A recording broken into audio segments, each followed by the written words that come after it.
cyclist, but a bad accident made it impossible. In 1969, he met Paulina Yan, an artist who would later become his wife.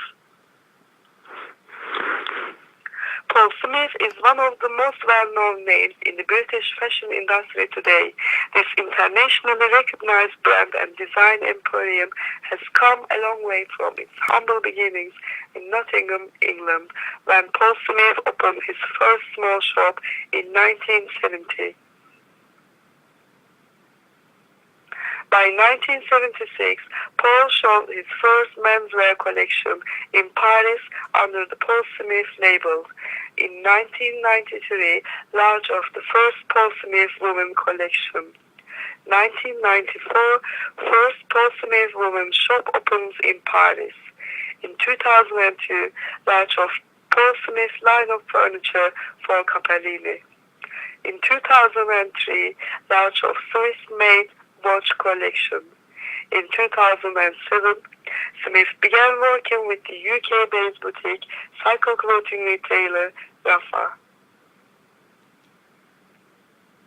Today, Paul Smith boasts 12 different collections.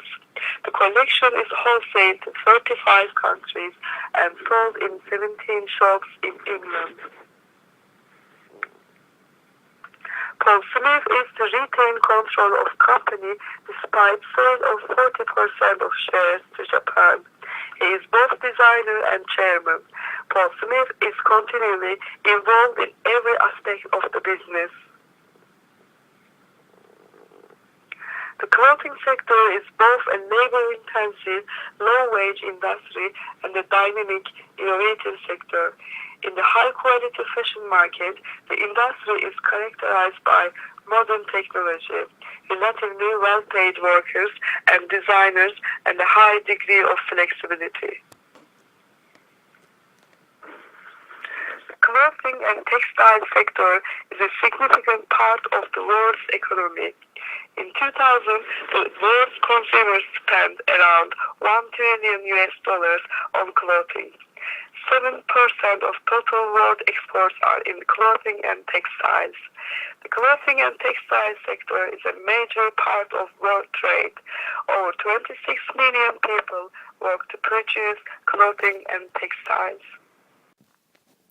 After analysing the pestle factors, we have come to a conclusion that the most important points that target our company are the social factor and the industrial factor on Paul Smith.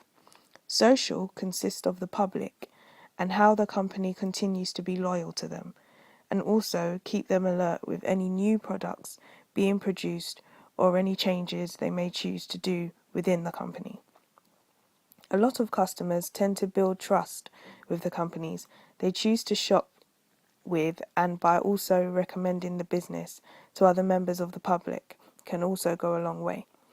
Word of mouth is an important thing when it comes to businesses and is mostly helped.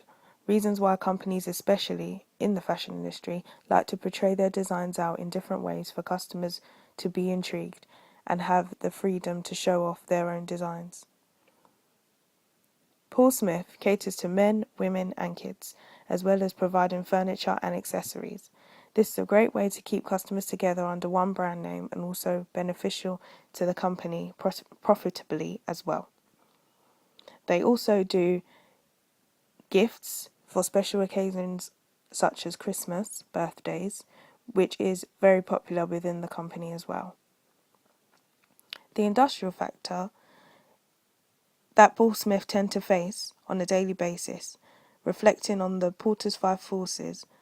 Any buyers that may be interested wholesaling their stock is very important as well. They need to keep that on top.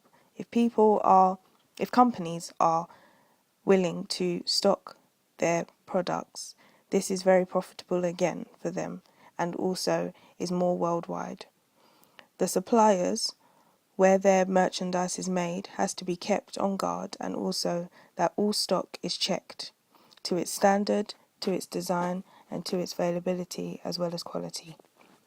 Any threats of entry that may affect the company have to be watched. For example, a new company selling similar products to Paul Smith and may be selling them for a cheaper price or may be having promotions.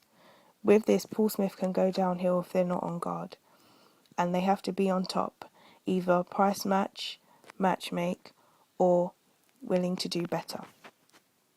Of Paul Smith, new players, new ideas. Despite being such a competitive market in the UK, new entrants and formats are always a features and latest one to watch, including Forever 21 and Kate Spade.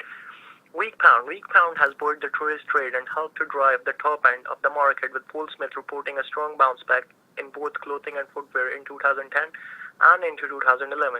Minimizing price increases. Despite significant inflationary pressures, Paul Smith have managed to contain prices quite well for their hard-pressed customers. Although the flip side is squeezed margins, but company have adopted quickly, for instance, cutting back on cotton lines and relocating production and sourcing to the market with more stable cost. Cost pressure is easing. Some input price rises have peaked and should start to ease in 2012. Online and multi-channels. Online and multi-channels have helped Paul Smith to overcome the challenges of in-store stock availability, delivering greater choice, convenience, and flexibility. The internet is now paving the way to faster and wider international expansions, with several retailers rolling out to countries across the world. Royal fashion trends. The royal wedding helped to reignite interest in designers' fashion, drawing attention to latest trends and looks. The Duchess of Cambridge is an iconic symbol of high street, and companies like Paul Smith have benefited from the Kate factor. Weaknesses. Wage rise and squeezed disposable incomes are putting pressures on all form of the discretionary spending, and consumers are adopting their shopping behavior, focusing on their personal priorities and thinking very carefully before parting with their cash. Spending less. As many as 51% of consumers said they were spending less on clothing in July 2011. Survey compared to 39% in August 2010, and significantly more people are buying in the sales. Discounting. Retailers such as Paul Smith having to respond to weakening demand with more deals, special offers, and mid-season sales, and reporting for retailers also point to consumers wanting deeper discount instantly. Youth market. Number of 51 to 24-year-old are set to decline by 4% over the next 5 years, and coupled with the lack of jobs and rising tuition fee, this will put a strain on Paul Smith targeting this demographics, and particularly those with less affordable wages. Compromise shoppers.